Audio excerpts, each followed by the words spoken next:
오늘 말씀은 요한복음 1장 17절 한 절만 보겠습니다. 율법은 모세를 통하여 받았지만 은혜와 진리는 예수 그리스도를 통하여 온 것이라. 요한복음 1장 17절 말씀은 전혀 어우러지지 않는 두 존재에 대해서 한 절의 기록을 해놓고 계십니다. 율법과 모세는 은혜와 진리이신 예수 그리스도와는 전혀 상관이 없어야 합니다. 율법과 모세는 저주를 가져왔고요. 예수 그리스도는 그 저주를 친히 몸소 담당하시고 믿는 자들에게 은혜와 진리가 되셨습니다. 이 말씀을 한 곳에 모아놓으신 이유가 뭐냐 하면 요한의 복음을 설명하시면서 이 두 가지는 원수와 같고 어우러지지 않는 것 같지만 불가분의 관계일 수밖에 없다. 어떤 불가분의 관계냐?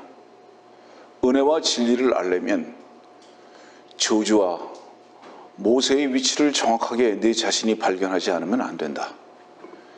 이렇게 지금 시작하고 계신 겁니다. 성경에서 말씀하고 계시는 모세의 부분은 뭐냐면 그 대표적인 곳이 우리 고린도후서에서 한번 찾아보면 고린도후서 3장의 말씀을 한번 볼까요? 고린도후서 3장입니다.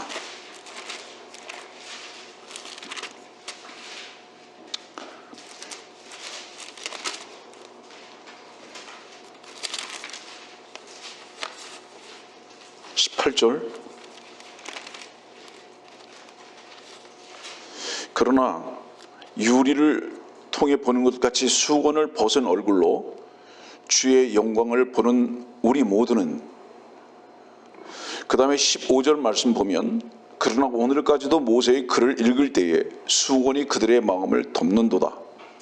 그렇지만 주께로 돌아서면 그 수건이 벗겨지리라.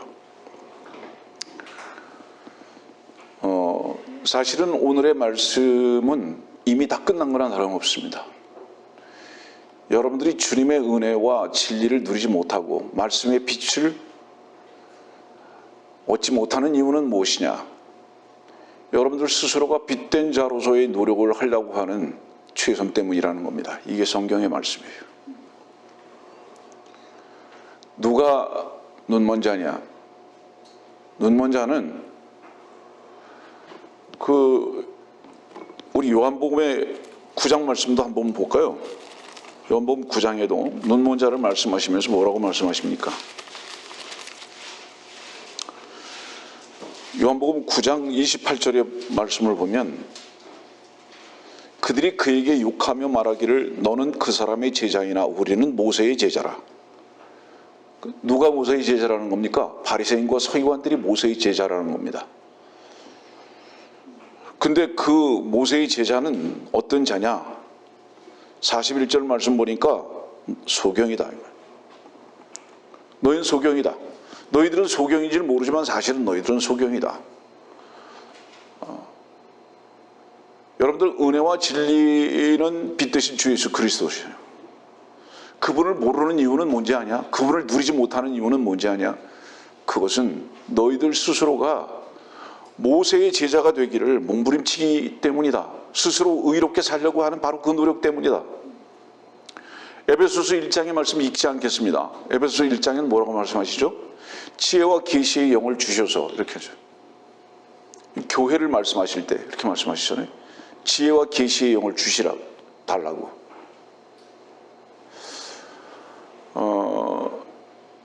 우리들이 주의 말씀을 잘 모르는 이유는 뭔지 아세요? 이건 IQ의 문제가 아니에요. 성경 요한복음은 왜 침례인 요한을 말씀하시다가 그 끝자락에서 과정은 요한이라는 제자 요한을 말씀은 기록하지 않지만 제자 요한으로 이끌어 가시면서 끝마치실까요? 이유가 무엇일까요? 우리 요한복음 1장을 한번 봅시다. 그 요한복음 1장 앞에 보면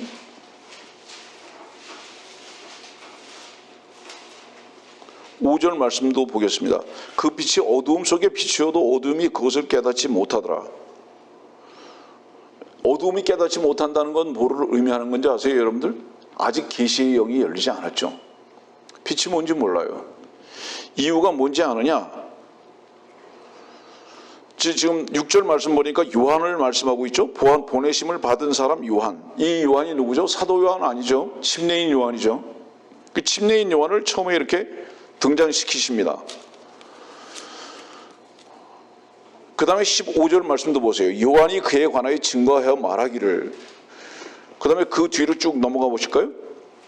1장 29절. 여러분들이 너무나 잘 아는 거예요. 그 다음날 요한이 예수께서 자기에게 오시는 것을 보고 말하기를 보라 세상 죄를 제거하는 하나님의 어린 양이라. 이런 거 생각해 보셨는지 몰라요. 침례인 요한이 왜 예수님을 보라고 세상 죄를 제거하는 하나님의 어린 양이라고 이렇게 선포했을까? 침례인 요한은 왜 요단강에 항상 있을 수밖에 없었을까? 침례인 요한은 왜 낙타 털옷을 입었을까? 그런 거 생각해 보신 적이 있으십니까? 침례인 요한은 마지막 율법 아래에서의 선지자예요.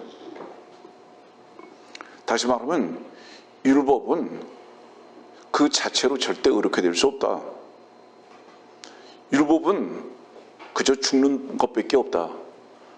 그래서 침례인 요한은 요단강에 들어가 있는 거예요. 그리고 침례인 요한이 세상죄를 제거하는 하나님의 어린 양이라고 왜 보라고 말하는지 아세요? 율법 아래에 묶여있는 모든 자들아, 우리는 마땅히 죽어야 할 자들이다. 그런데 저분께서 우리를 위해서 친히 죽으러 오셨다. 거기서 우리는 뭔지 아세요? 엉망진창으로 사는 사람들? 아니에요. 자기의 노력으로 최선을 다해서 의롭게 살려고 하는 바로 그런 사람들을 대상으로 지금 요한 자신이 그러잖아요. 그 요한이 그렇게 말하는 거예요. 우리는 끝나야 될 존재다. 근데 우리가 끝나면 우리가 저주를 받을 수밖에 없기 때문에 주님께서 친히 끝내시기 위해서 오셨다. 지금 이렇게 말하는 거예요. 말씀을 얼마큼 알아들으실 수 있는지 모르겠습니다, 여러분들. 오늘은 요한복음이에요. 사람들은 요한복음을 많이 좋아하는데 요한의 복음이 되어 있지 않은 사람들이 부지기 있습니다. 요한복음에 기록되어 있는 이 복음이 말씀을 듣는 당신의 복음이 되기 위해서 당신은 어떻게 해야 하는가를 오늘 설교하는 거예요. 우리 요한복음 2장도 한번 가보실까요? 어저께도 우리 형제자매들하고 모여서 성경을 공부를 하면서 이 말씀을 잠깐 전했습니다마는 23절 말씀 보니까 6월절 명절 날에 24절 그러나 예수께서는 그들에게 자신을 맡기지 아니하시니 이는 주께서 모든 사람을 아시기 때문이라 또 사람 속에 무엇이 들어있는지를 아심으로 이 말씀은 무엇을 의미하는지 아세요? 이 말씀 끝에 3장에 니고데모로 하는 바리새인 한 사람이 있었으니 유대인의 관원이라 이렇게 연결한 이유가 뭔지 아십니까? 유대인의 관원 니고데모 바리새인 너는 유월절을 아느냐? 너는 유월절 아냐? 이게 무슨 뜻이냐면 너 피 흘려서 죽어야 할 존재야. 왠지 알아? 네 속이 밖으로는 어떤 모습을 가지고 있든지 네 속은 무덤이야. 너는 회칠한 무덤이야. 네 속은 사망이야. 냄새나고 있어. 6월절이 바로 너 같은 자를 위해서 필요한 거야. 한 마리의 양이 죽은 이유가 뭔지 아냐? 바로 너 같은 자를 위해서 죽은 거야. 지금 이 말씀을 연결하고 계신 거예요, 여러분들. 그 이유가 뭔지 아세요? 2절 말씀 보니까 그가 밤에 예수께 와서 그러잖아요. 이 말씀의 뜻은 뭐죠? 니고데모는 낮에 속한 자가 아니다. 빛을 모른다. 어두움의 자식이다. 니고데모는. 그 니고데모가 왜 어두움의 자식이냐? 너는 모세에게 속했기 때문에. 너는 최선을 다해서 살아가는 것 외에는 몰라. 아버지 하나님께서 너의 최선이 거짓되고 위선된 것을 아버지 하나님은 아셨기 때문에 아버지 하나님의 최선이신 그의 아들을 보내셔서 너의 손으로 삼으신 것을 너는 인정하지 않기 때문에 너는 밤에 속한 자야. 지금 이 말씀하고 계신 거거든요. 오늘도 간절한 마음으로 이 말씀을 여러분들에게 선포하는 겁니다. 밖에 있는 분들이 이 말씀을 얼만큼 알아들을 수 있을지는 모르지만은 우리들이 주의 말씀의 은혜와 진리와 빛을 모르는 이유는 뭐냐? 제가 자주 말하지만 여러분들의 어떤 나쁜 짓거리 때문이 아니라 여러분들이 최선을 다해서 살려고 그러는 위선된 선 때문이다. 오늘도 이 말씀을 여러분들에게 전하는 거예요. 그런 자들은 빛에 속한 자들이 아니라 어두움에 속한 밤의 아들이다. 지금 이 말씀을 하고 계신 거예요. 요한복음 8장도 보세요. 한번 12절 말씀 보면 12절 요한복음 8장 12절 그때에 예수께서 다시 그들에게 말씀하시기를 나는 세상의 빛이라 나를 따라오는 사람은 결코 어두움 속에 다니지 아니하고 생명의 빛을 얻으리라고 하시더라. 어두움에 있을 때는 깜깜한 어두움에 있을 때는요 내 바로 옆에 있는 사람이 누군지도 몰라요. 여러분들 착각하지 마세요. 어두움이 뭔지 아세요? 바로 여러분들의 이것이 옳다고 생각하는 여러분들의 관념이에요. 이것이 맞는 거다. 이거 외에는 맞는 게 더 이상 없다. 이렇게 만들어 놓은 여러분들의 관념이 이것이 바로 어두움이다 이 말이에요. 계시에 다시 한번 누가복음 24장 같은 경우는 한번 봅시다. 누가복음 24장 보면 어떤 말씀이 나오죠? 24장 15절 16절입니다. 그들이 서로 이야기하고 언언할 때에 예수께서 친히 가까이 다가오셔서 그들과 동행하시나 그들의 눈은 가리워져서 주를 알아보지 못하더라. 왜죠? 어둠에 완전히. 바로 옆에 동행하는데도 몰라요. 못 봐요. 이유가 뭐냐? 25절. 이 이유를 25절에 적시하신 거예요. 오 어리석은 자들아 선지자들이 말한 모든 것을 마음에 더디 믿는 자들아 믿지 않기 때문에 무엇을 믿지 않는 거예요. 빛 대신 주님을 생명의 주님을 믿지 않고 자기 행동을 믿기 때문에 몰라요. 30절 31절 그가 그들과 함께 식사하러 앉으셨을 때 빵을 가지고 축복하신 후 떼어 그들에게 주시니 그때 그들이 눈이 열려 주를 알아보자. 이 말씀 무슨 말씀이에요? 주의 생명의 빵 예수 그리스도의 생명을 얻기 전에는 절대로 자기 관념에 붙들려 가지고 내 옆에 계신 주님조차도 발견하지 못한다. 이게 어둠에 속한 자다. 그러면 어둠에 속한 것은 무엇을 의미할까? 다시 말합니다. 빛과 어둠을 나누셨어요. 말들은 이렇게 합니다. 우리를 어둠에서 불러냈다고. 죄송합니다. 똥을 싸요. 거짓부렁이에다. 네? 사람들 속에 전부 다 자기 오른밖에 없어요. 그리고 빛된 자의 삶을 산다고 그렇게 말하죠. 뭐가 빛인지도 모르면서. 다 십자가로 나가야죠. 다 죽어야 할 존재들 뿐이죠. 그거 몰라요. 자, 잠깐 주목하세요.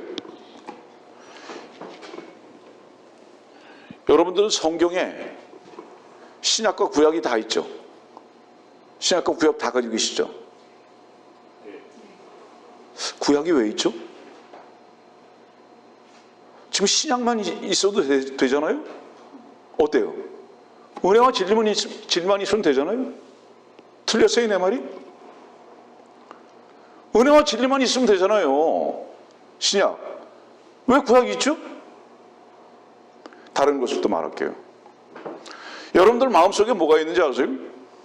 아직도 양심이 작용하고 있죠. 그런데 어떻게 사는 게 잘 사는 거죠? 양심대로 살아야지. 이거 잘 사는 거라고 생각하죠. 여러분들이라는 마음의 동산의 중앙에 선악과가 있어요. 양심이죠. 이게 어디서 온 거죠? 이게 마귀에게서 온 거죠. 그래서 사람들은 어떤 관념을 가지고 있냐면 양심대로 살아야지라고 생각하는 자기 결정의 관념이 있어요. 이게 어디서 온 겁니까?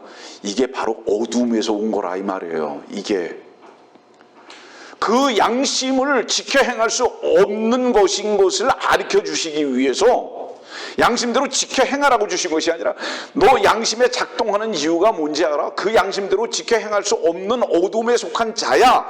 그러니까 그것을 떨쳐버리고 빛이신 주님께로 나와라는 그런 계속 우리들에게 시그널을 주시기 위해서 양심을 주셨다 이 말이에요. 근데 우리 마음에 이 양심의 작동을 가지고 사람들은 자꾸 이 어떤 관념 속으로 가냐면 양심대로 살아야지라고 생각하는 쪽으로 자꾸 갔다 이 말이에요. 이것이 빛의 천사로 위장한 자의 내 안에서부터의 나의 유혹이다 이 말이에요. 이 관념에 꽉 차 있다 이 말이에요. 이 양심이 뭡니까? 이것이 구약적 개념인 거예요. 성경을 구약과 신약을 왜 이렇게 붙들어 한 곳에 묶어 놓으셨는지 아세요 여러분들? 모세를 모르고 율법을 모르면 절대로 은혜와 진리신 주 예수 그리스도를 모르기 때문에 붙여놓은 거예요 이거를.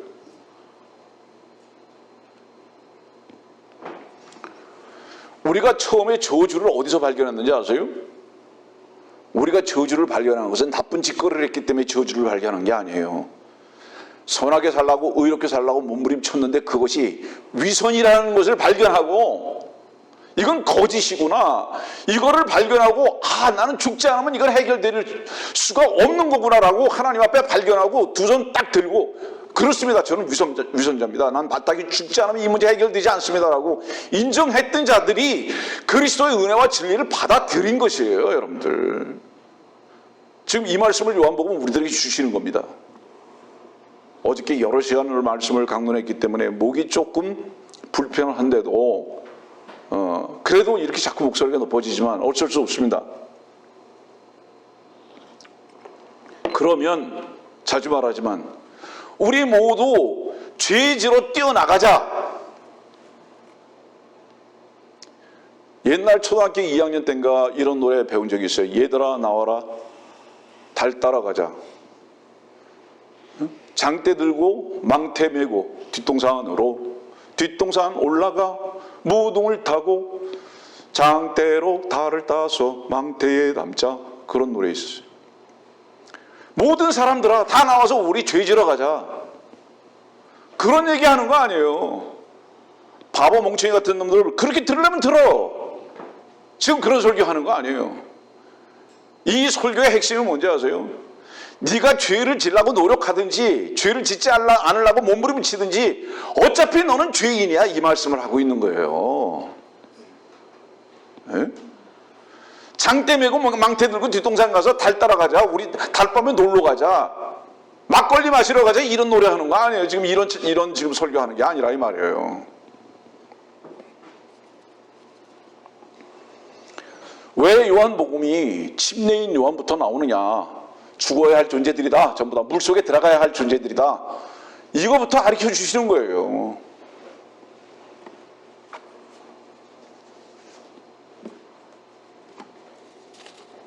자, 요한복음 2장 아까 얘기했죠. 2장 23절 보니까 그의 이름을 믿더라. 23절 그 끝에 보니까 그의 이름을 믿더라 그랬습니다. 그런데 주님은 니고데모에게 뭐라고 말씀하시냐면 거듭나야 된다고 이렇게 말씀하세요. 아니 믿으면 됐지 무슨 또 거듭나는 거 또 왜 얘기하시냐 이 말이에요. 왜 이렇게 연결하실까요? 사람들 다 믿습니다 그래요. 다 믿는데요. 예배당 다니면서 다 믿는데요. 주님은 안 속죠. 너 나를 믿는다고 하는 이유가 뭐냐? 여러분들 믿는다는 건 뭔지 아세요? 믿는 것은 세상과 자기 자신을 얼만큼 내려놓느냐예요. 내려놓는다는 것은 뭐를 얘기하는 거예요? 그걸 배선으로 여기는 거예요. 주님 한 분만을 은혜와 진리로 여기고 선물로 여기는 거예요. 이게 믿는 거예요. 근데 이 시대에 믿는 자들은 왜 믿는다고 하는지 아세요? 오히려 배설물을 얻기 위해서 믿는다고 하고 있다 이 말이에요. 네 속에 무엇이 있는 줄 내가 안다. 이 지금 2장 24절 그 말씀이잖아요. 사람 속에 무엇이 들어있는지 안다고. 네 속에 들어가 있는 그것을 얻기 위해서 믿는다고 말하고 있다. 지금 이 말씀하고 계신 거예요. 요한복음 2장과 3장의 연결. 누구에게? 니고데모한테. 너 나한테 온 이유가 뭔지 알아? 너 나한테 온 이유는 너 폼 잡고 싶어서 그런 거야. 한마디로 얘기해서. 그 폼 잡는 게 뭐예요? 랍비요.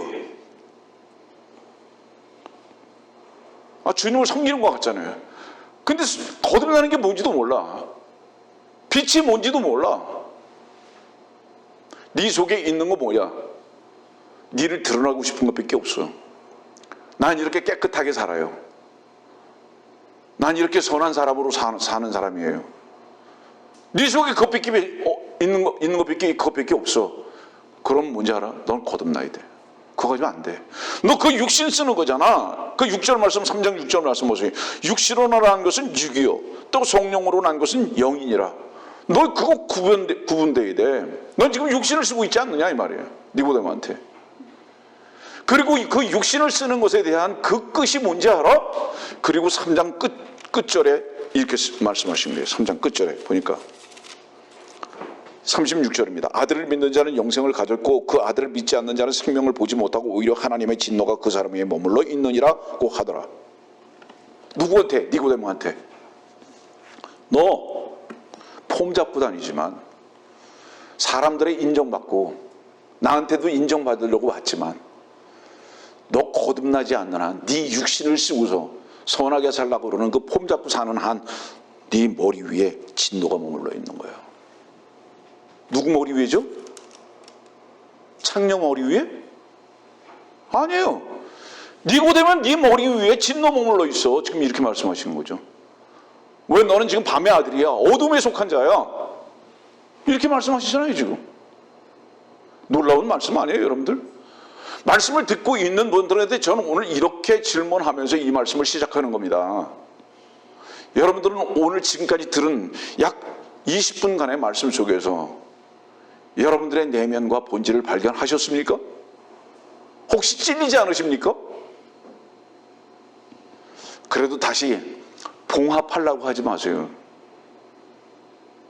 이왕 찔렸으면 아주 다 오픈해 버리세요. 주님께 완전히 내어놓으라고요. 그렇지 않으면 여러분들 불가능합니다. 그 여기도 보세요. 3장도 보십시오.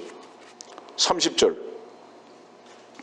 그분은 융성해야만 하나 나는 쇠잔해야만 하리라. 지금 누가 말하고 있죠? 침례인 요한이 말하고 있죠. 이건 개인적인 고백을 말하는 게 아니에요. 내가 최선을 다하는 나의 삶은, 율법적 삶은 이건 끝장나야 되는 거다. 그렇지 않으면 빛과 은혜와 진리는 절대 융성해질 수 없다. 불가능하다. 중간 점검할게요. 은혜와 진리는요, 어떤 열매와 결과를 가져오는지 아세요? 만족해요. 찬송해요. 감사해요. 자유해요. 은혜와 진리라면 바로 그런 열매들이 있는 거 아닙니까? 만족한 거예요. 기뻐하는 거예요. 감사하는 거예요. 찬송하는 거예요. 모든 것으로부터 자유한 거예요. 여러분들이 참으로 은혜와 진리가 충만하십니까? 입증하세요. 염려가 있어요. 두려움이 있어요. 미래에 대한 걱정이 있어요. 그건 다 어디서부터 온 거예요? 다 어둠에 속한 거죠. 여러분들 모든 염려와 걱정과 이 모든 것은 무엇을 붙들려고 하는 데서부터 오는 건지 아세요? 배설물. 여러분들의 모든 염려와 걱정과 짐은 단 한 가지입니다. 배설물을 여러분들의 소유로 삼으려고 하는 데서부터 오는 결과입니다. 마음에 받아들이세요. 인정하세요.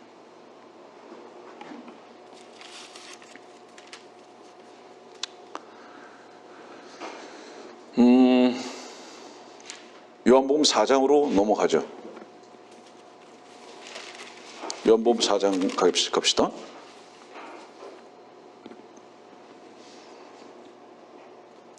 4절입니다. 그런데 주께서는 사마리아를 거쳐 가셔야만 하였더라.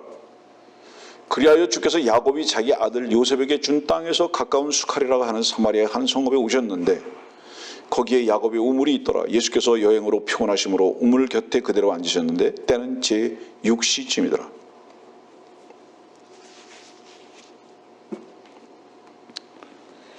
사마리아,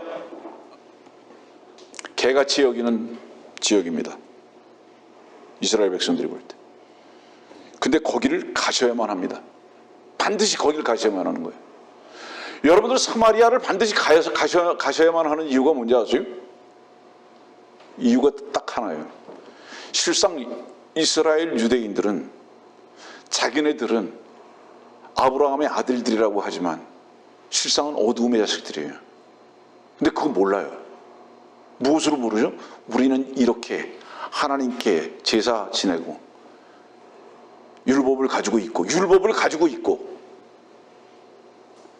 자랑스러워하는 거예요. 정말로 개고 정말로 돼지인데 그걸 몰라요. 이스라엘 백성들은. 근데 왜 사마리아를 거쳐 가셔야만 하였는지 아세요? 필연적으로 여기에 사는 이 수칼이라는 동네의 이 여자는 나는 개입니다. 이거를 인정하는 여자였다 이 말이에요. 그러니까 주님께서는 왜 사마리아를 반드시 가셔야만 했느냐? 나는 개를 양 되게 하기 위해서 이 땅에 왔다. 나는 개를 하나님의 아들들이 되게 하는 권세를 주기 위해서 이 땅에 왔기 때문에 개라고 고백하는 바로 이 여인에게 가서 양 되게 하고 하나님의 아들들이 되게 하기 위해서 피곤하고 힘들어도 나는 여기를 가야 된다. 여기 가시는 거예요.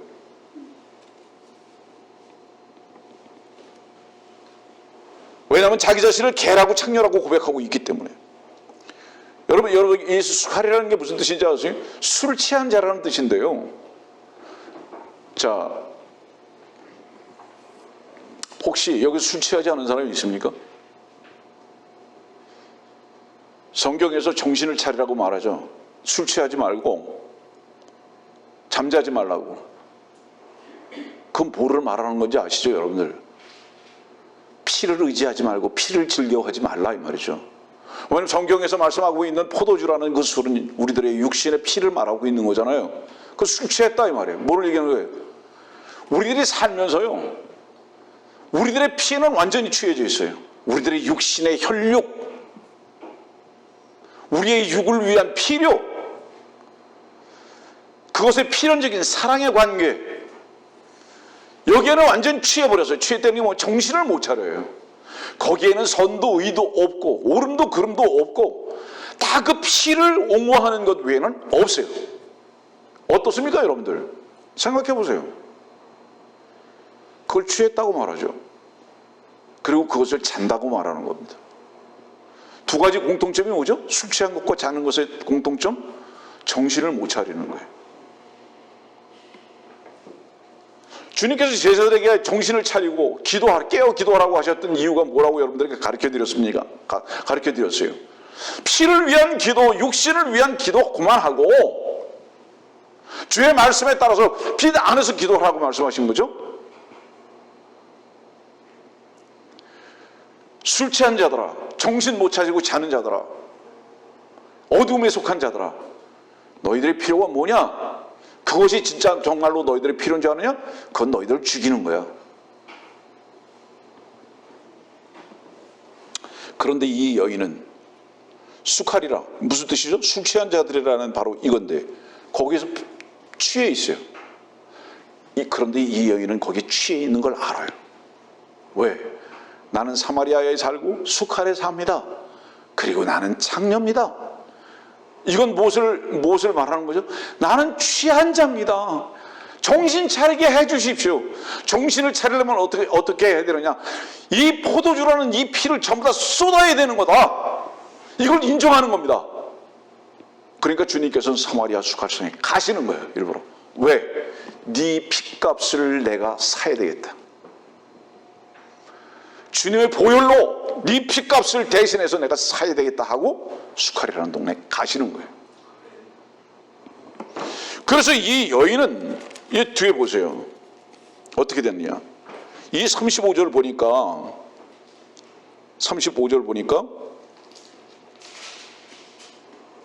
끝에 이는 곡식이 추수하도록 이미 하얗게 되었음이라. 또 거두는 사람은 삭슬 받고 영원한 생명에 이르는 열매를 모으느니라. 이는 뿌리는 사람과 거두는 사람이 다 함께 즐거워하려 함이라. 수칼에 사는 여인아, 너는 추수할 때가 됐구나. 너는 생명에 이르는 열매가 될 수 있는 때가 준비가 됐구나. 내가 너를 보니까 너는 이제 완전히 하얗게 됐다. 무슨 뜻이에요? 주여, 저는 죄인이로소이다. 나는 창녀입니다. 이런 모습이 너의 고백 속에서 보였다. 그래서 내가 너를 구원하기 위해서 내가 여기 수칼이라는 땅에 일부러 피곤하지만 왔다. 지금 이 말씀하고 계시는 거예요. 이 말씀 속에서 우리들이 또다시 알아야 할 것은 무엇이죠? 구원의 복음, 은혜와 진리는 창녀에게만 가능하다. 나는 개입니다 하는 자에게만 가능하다. 지금 이 말씀을 볼 수 있죠. 그 다음에 이제 요한복음 5장으로 한번 가보십시다. 5장 1절입니다. 이 일 후에 유대인의 명절이 있어 예수께서 예루살렘으로 올라가시니라. 예루살렘에 있는 양시장 곁에 히브리어로 베데스다라고 하는 못이 있고 행각 5이 있더라. 그 안에는 수많은 병든 사람이 누워 있는데 소경과 절름발이와 혈기 마른 자들이 물이 움직이기를 기다리고 있더라. 5절 그런데 38년 동안 병을 앓던 한 사람이 거기 있더라. 7절 그 병든 사람이 대답하기를 주여 물이 움직일 때 나를 못에다 밀어넣어 줄 사람이 없나이다. 8절 일어나서 내 침상을 들고 걸어가라. 10절 안식일인데 네가 침상을 들고 가는 것이 합당치 아니하도다.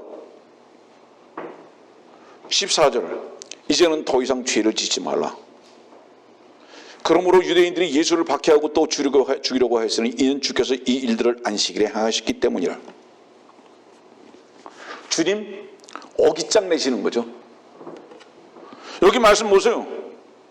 그 전도 그렇고 그 후도 그렇고 계속 요한복음은요, 주님이 일하시는 전부 다 안식일에 이래버리세요. 안식일 뭐죠? 모세와 율법 아래에 있는 자들에게는 안식일은 쉬어야 하는 날이에요. 근데 은혜와 진리는 주님은 뭐라고 그러시는 거예요? 나는 어깃장 놓겠다. 무슨 어깃장 놓는지 알아? 율법과 모세를 깨부수기 위해서 왔어. 내가 난 어깃장 놔. 난 일부러 난 안식일날 일할 거야. 이유가 뭔지 아냐? 주목하세요. 매우 중요한 말씀이 여기 있는 거예요. 안식일은 언제 시작했냐? 안식이라는 것은 언제 시작했냐? 안식은 거룩이고 쉼인데, 창세기 보세요, 여러분들. 우리 이 부분은 중요하니까 한번 창세기 2장으로 가서 봅시다. 보고 넘어갑시다.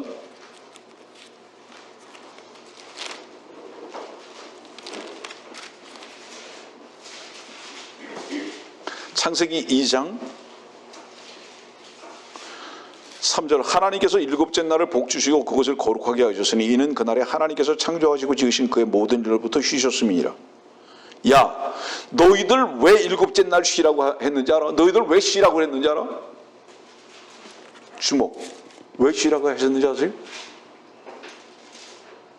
하나님께서 다 하셨으니까. 하나님께서 다 하셨으니까 쉬라고 그러신 거다 이 말이에요. 여러분들이 진리를 알면 왜 자유케 되는지 아세요? 진리의 주께서 다 하신 것을 믿게 됐기 때문에 자유케 되는 거예요. 어거지로 나 자유해야 하는 게 아니에요.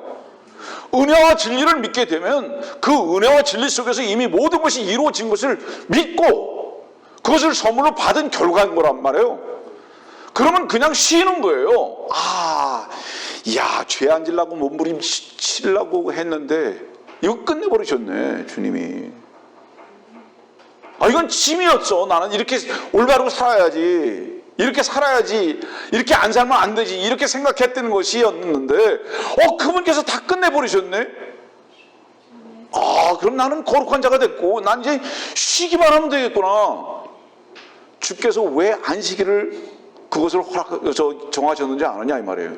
이거예요. 너희들 보러 그날을 지키라고 그런 게 아니라 내가 끝냈어. 이거를 가르쳐주기 위해서 주님께서 지금 창세기 2장 3절과 4절에 말씀하고 계잖아요. 근데 이들이 어떻게 오해를 했는지 아세요? 이날은 이것도 하지 말고 저것도 하지 말아야지. 안에다가 자기 관념을 딱 집어넣어 버린 거예요. 주님은 왜 안식일에 깨부수면서 일을 하셨는지 아세요? 이제 설명을 합니다. 그 이유를. 5장 1절 유대인의 명절이 있어. 이 명절 뭐죠? 유월절입니다. 무슨 뜻이죠? 야, 이 지금 5장 1절 이하에 있는 모든 자들아, 너희들은 죽어야 할 존재다. 이렇게 시작하시는 거예요. 유월절. 너희들은 다 죽어야 될 존재야. 그리고 죽지 않으면 이집트라는 세상에서, 너라는 세상에서 자유함을 얻을 수 없어. 죽어. 이렇게 시작하시는 거예요. 요한복음 5장 1절이. 그러면서 양시장 곁에, 이게 뭐예요? 또 죽어야 한다 이 말이에요. 양은 뭐예요? 죽는 거죠. 양시장 곁에. 너 양시장 곁에 있는 이유가 뭔지 알아? 또 죽어야 되는 것을 또 알게 해주시는 거예요. 그 다음에 행각 5이 있더라. 성경에서 5이라는 숫자는 뭐라고 그랬죠? 죽음의 숫자. 야, 그 행각 5에 너 앉아서 그냥 그늘막 하라고 내가 그거 지어놓은 거 아니야. 거기서 그냥 있는 것을 말하는 게 아니야. 너 거기 있는 이유가 뭔지 알아? 너 죽으라고 있는 거야. 죽어야 할 존재라는 것을 알게 하기 위해서는 거기 있는 거야. 지금 이 말씀하고 계신 거예요. 근데 그 행각 5에 뭐가 있어요? 수많은 병든 사람이 누워 있는데 소경과 절뚝발이와 혈기 마른 자들이,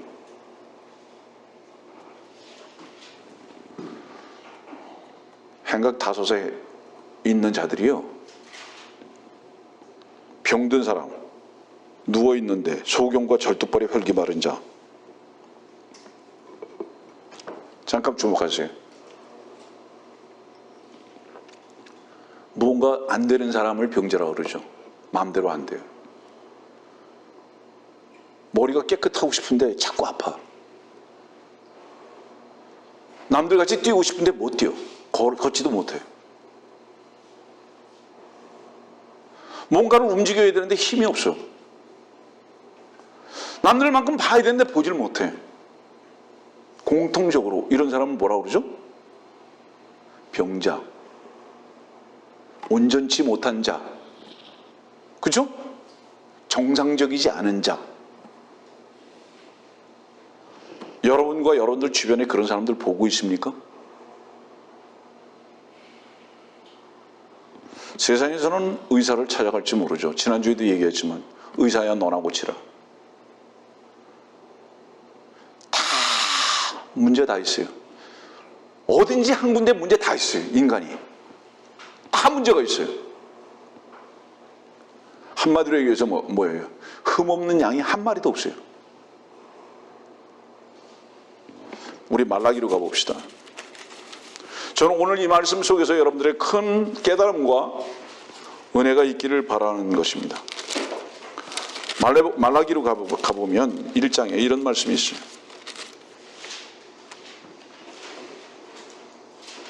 6절 말씀 보니까, 오 내 이름을 멸시하는 제사장들아, 만군의 주가 너에게 말하노니 내가 아버지일진데 나를 공경함이 어디 있느냐?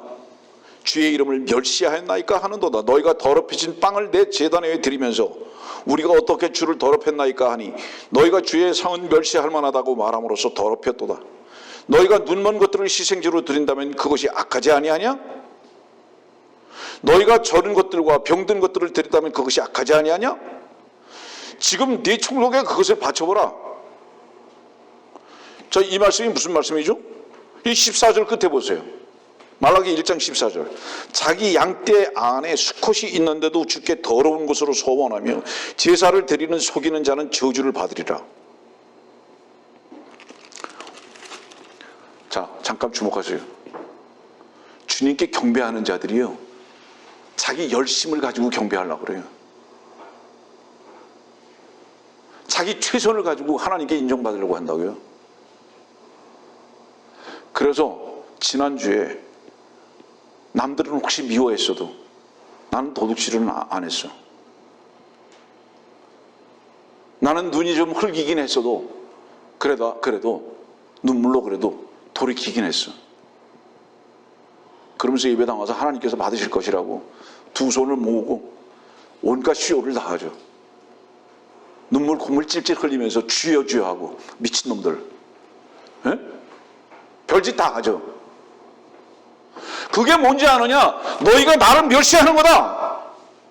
하나님께서 말씀하시기를. 왜 그것이 멸시하는 건지 아냐? 너희들 속아지 내가 다 알고 있어.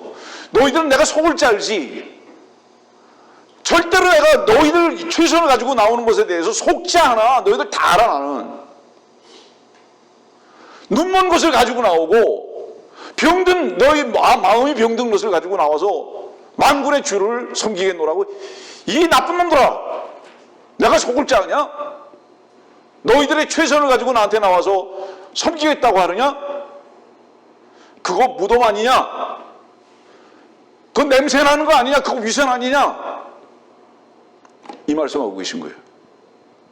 그러면서 결론을 14절에 내리는 이유가 뭔지 알아요? 자기 양떼 안에 수컷이 있는데도. 이게 무슨 말씀이에요? 주님께서 계시는데도 불구하고 주님 의지하지 않는다 이 말이에요. 흠없는 주님을 의지하지 않는다 이 말이에요. 자기들의 최선과 자기들의 자존심만을 가져와서 하나님께 경배한다고 하는 이 거짓된 종교인들을 향해서 이렇게 책망하고 계시다 이 말이에요. 여러분들은 예전에 어떻습니까? 지금은 어떻습니까 여러분들? 이 교회가 말씀의 빛을 가지고 세워져 있고 세워져야 하는 이유가 뭐냐면 바로 오늘 여러분들이 듣는 이 말씀 하나 때문입니다. 네?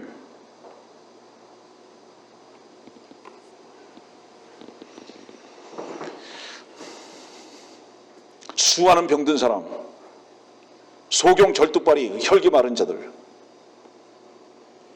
공통점이 뭐예요? 앞으로 가질 못하는 자들이에요. 나가질 못해요 앞으로. 얼마 동안 못 갔냐? 38년 동안 그냥 누워만 있어요. 5절 보니까 38년 동안 병을 앓던 한 사람 거기 있는데 그냥 누워만 있어요. 여러분들에게 예전에 이 설교를 드린 적이 있지만 오늘 다른 측면에서 여러분들에게 좀 말씀을 전하고 있는 거예요. 이 성경의 38년이라는 것은 이스라엘 백성들이 율법을 받고요, 시내산에서 가데스 바네아를 거쳐서 요단강을 들어갈 때까지 기간이 38년이에요. 이건 뭐를 의미하죠? 그들의 안식이 들어가기 전까지 그 율법 아래에 있는 삶을 말하는 겁니다.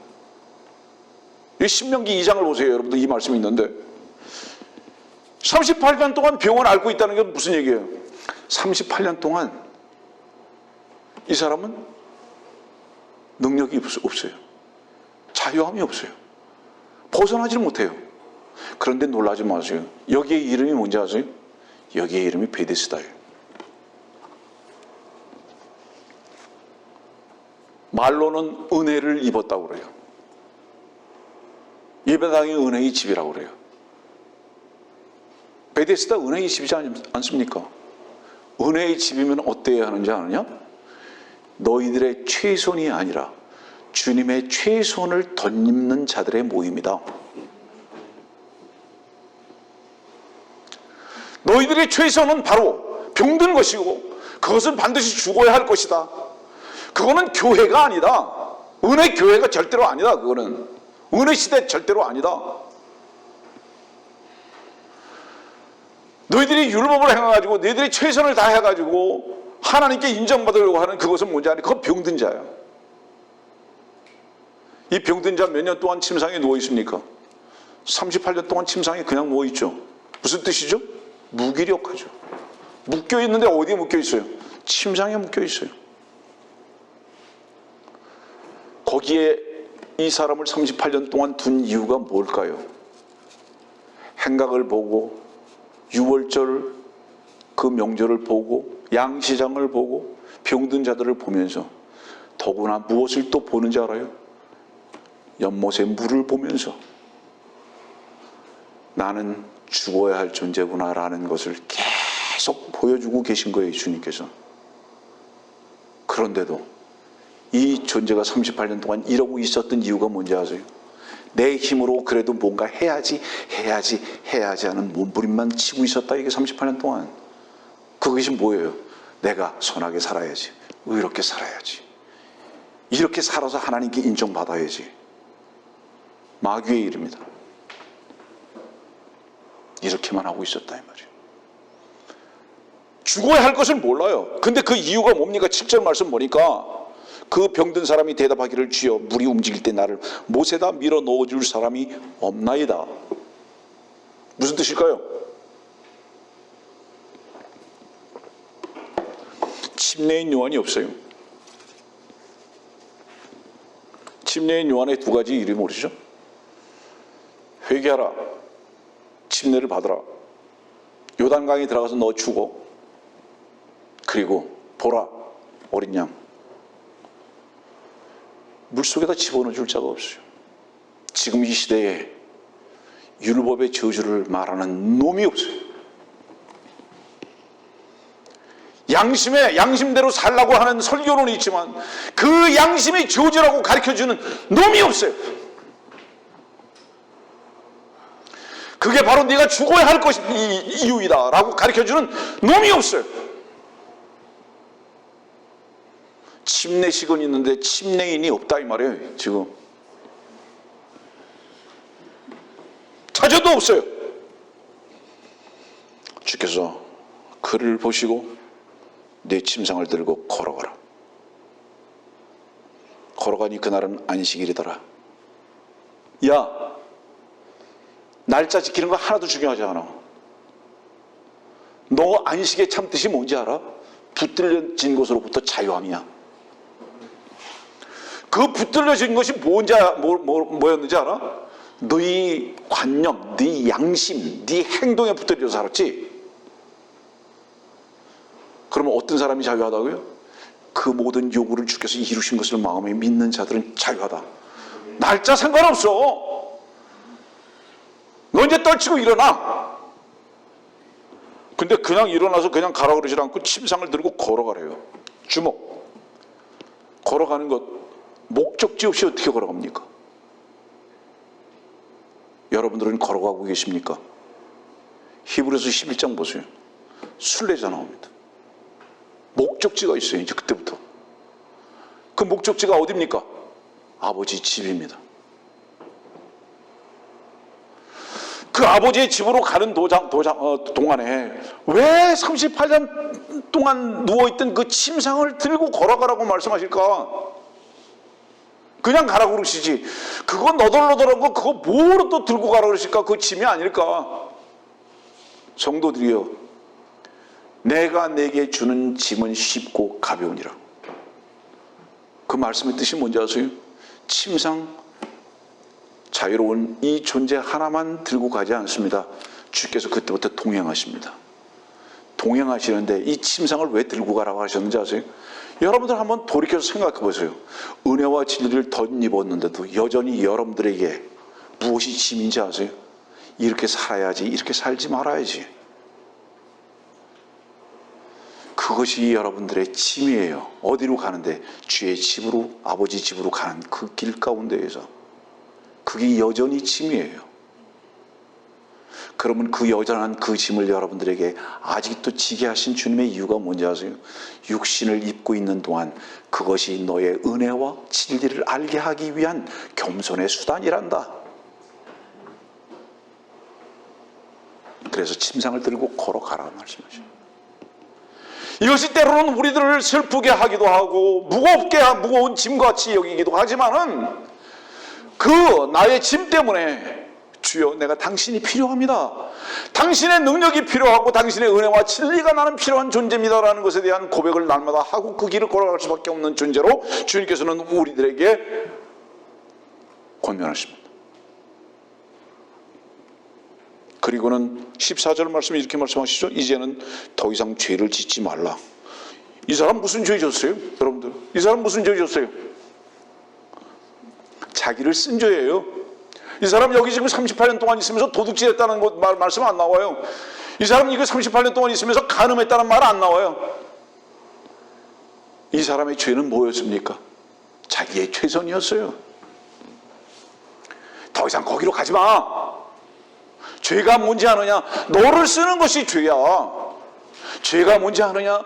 내가 너의 모든 것을 해결하는 것을 믿지 않는 그것이 죄야. 다시 옛날로 돌아가지 마. 어떻습니까, 여러분들? 이 말씀에 대한 연결고리를 우리 다른 곳에서 한번 찾아봅시다. 요한복음 8장의 말씀을 보면요,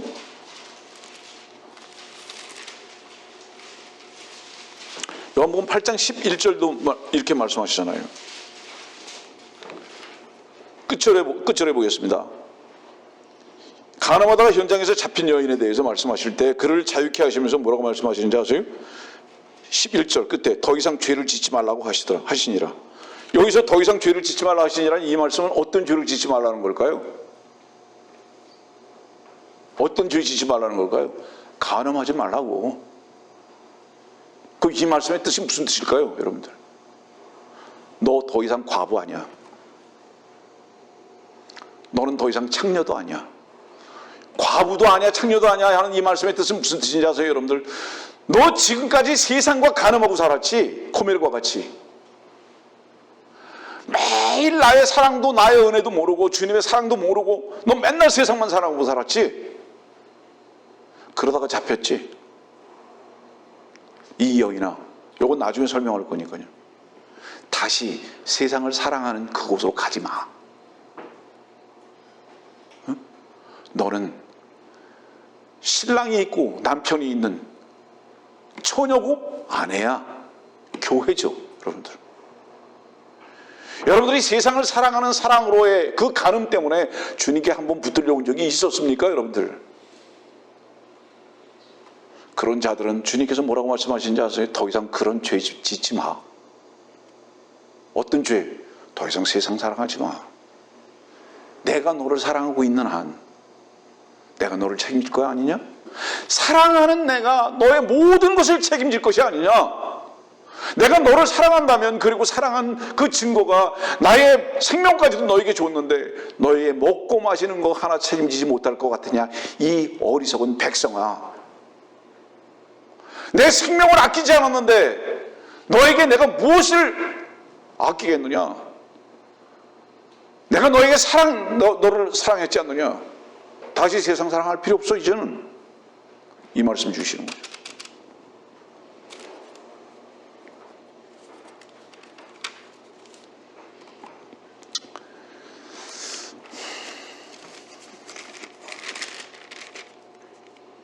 다시 다른 말씀으로 갑니다. 요한복음 8장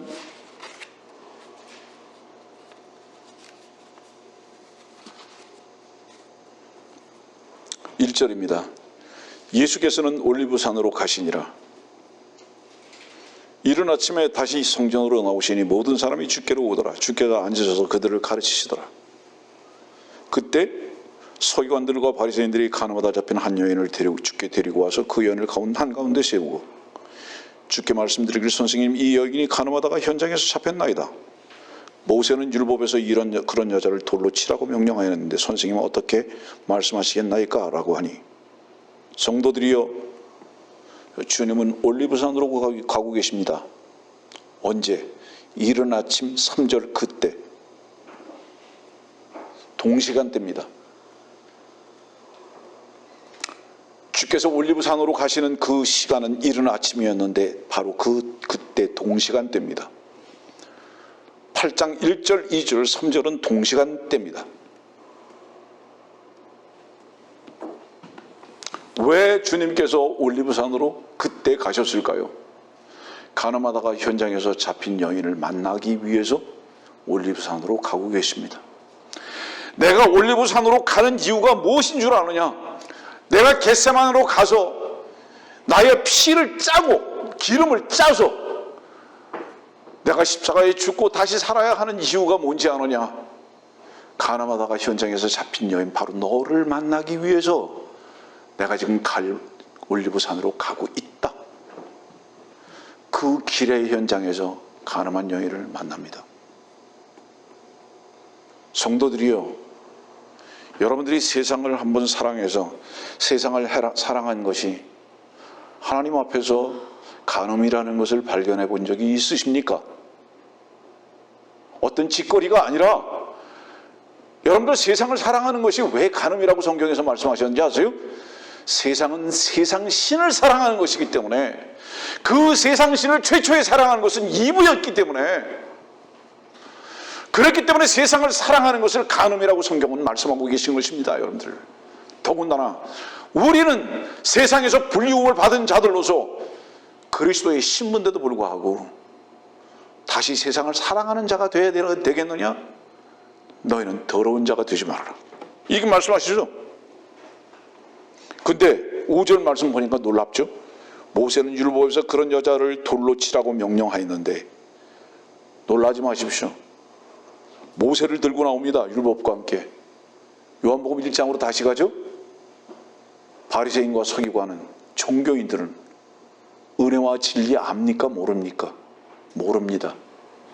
그러면 모르는 이 자는, 이 존재들은 가늠하다가 현장에 온 여인을 데리고 올 자격이 있는 자들이 아니라, 그들은 사실은 어떤 자들인지 아느냐? 여기 말씀 보세요. 7절 말씀 봅시다. 너희 중에 죄 없는 자가 먼저 그 여인에게 돌을 던지라고 하시더라. 9절, 그 말을 들은 자들은 양심의 가책을 받아 늙은 사람들부터 시작하여 맨 나중 사람까지 하나씩 자리를 뜨더라. 무슨 말씀인지 아세요? 여러분들 무슨 말씀인지 아세요? 죄 없는 놈은 늙은이든 젊은이든 어린아이든 먼저 온 놈이든 꼬락지에 온 놈이든 하나도 빠짐없이 전부 다 죄인이더라, 이 말씀이죠. 전부 다 죄인이고 전부 다 모세의 율법에 의해서 돌을 맞아 죽어야 할 놈들인데, 그놈들이 여인을 끌고 와서 죽이라고 말하고 있더라, 이 말이에요. 이 말씀의 뜻은 무슨 뜻이에요? 요한복음 8장에 있는 말씀은 바로 네가 죽어야 할 놈이다, 이놈아. 누구를 끌고 오느냐? 네가 죽어야 할 놈인 것을 네가 발견하지 못하기 때문에 다른 사람 끌고 오지.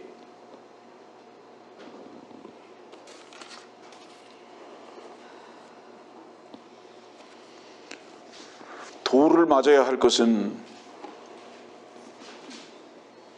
카인이지, 돌을 맞아야 될 것은 그 동생 누구예요? 아벨은 아니잖아요. 그러면 카인이 맞아야 할 돌을 아벨이 맞은 이유는 뭘까요? 주께서 우리가 맞아야 할 돌을 대신 맞으신 거죠. 말씀을 들으시는 분들이요, 다른 사람들을 손가락질하고 죄인이라고 고소하고 얕보는 사람들이요, 당신이 막상 돌을 맞아야 할 존재인 것을 발견한 적은 있습니까? 이 말씀은 그것을 우리들에게 교훈으로 주시는 거예요. 어느덧 1시간이 다 지나가니까 말씀을 또 줄여야 하겠네요.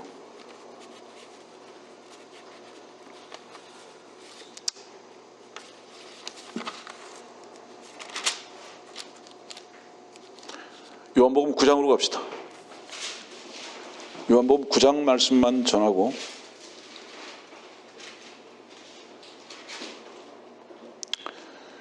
예수께서 지나가시다가 1절부터입니다. 날 때부터 소경된 사람을 보신지라.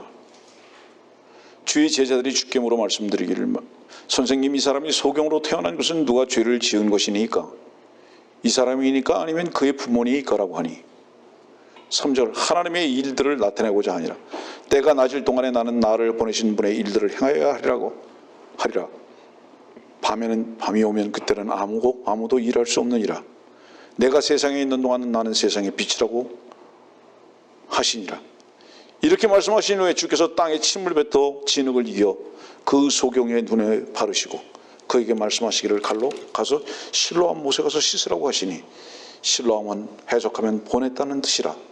그러므로 그가 가서 씻고 보면서 왔더라.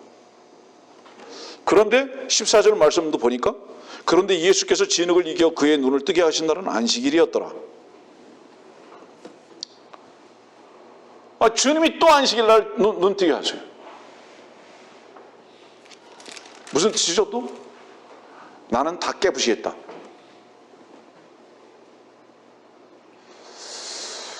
여러분들 안에 있는 양심의 요구나 성경에서 말씀하시는 주님의 요구, 계명, 눈을 뜨면요, 눈을 뜨면 어떻게 바뀌는지 아세요? 이야, 이렇게 잘못 봤구나. 성경을 이렇게 잘못 봤구나. 하나님의 뜻을 주께서 이루신 것을 모르고 내가 이루려고 했구나. 이게 바로 소경이었구나. 인간은 날 때부터 다 소경이죠. 왜 날 때부터 다 소경인지 아십니까? 아까 고린도후서도 봤잖아요. 모세의 수건을 쓰고 있어요, 전부 다. 그 수건은 무엇입니까? 어두움의 자식들이 우리 속에 준 양심의 수건이죠. 그대로 행해. 그래서 그렇게 행할 수 있는 것 같이 생각할 수 있도록 우리 자신을 가려버린 거죠. 이 소경이죠. 주님은 그것을 깨부시고 계십니다. 여러분들이요, 복음을 알고 은혜와 진리를 알면 핍박이 두려울 것 같습니까? 천만에요. 기쁘고 즐거워하실 수 있습니다. 다른 사람들의 업신여김이 슬퍼질 수 있을 것 같습니까? 천만에요. 그 사람들과 주께서 다르게 거룩하게 하신 것에 대한 놀라운 감사가 있을 것입니다. 우리가 왜 슬퍼하고 왜 눈물을 흘리는지 아세요? 그들과 동일한 위치에서만 자꾸 발견되려고 하기 때문인 겁니다. 주의 진리와 그 말씀 앞에서 여러분들이 발견돼 보세요. 아, 주님께서 세상과 나를 구별하셨구나. 그 자랑스러움과 그 놀라운 주님의 은혜 앞에서 오히려 찬송할 수 있을 것입니다, 여러분들. 저는 그렇습니다. 여러분들도 바로 그 은혜의 충만함을 얻기를 바랍니다. 그런데 주님께서 진흙을 눈에다 바르시고 실로암 못에 가서 씻으라고 그랬어요. 실로암 뭐죠? 여러분들? 보내심을 받았다. 요한복음 1장의 말씀이에요. 요한복음 1장 보세요.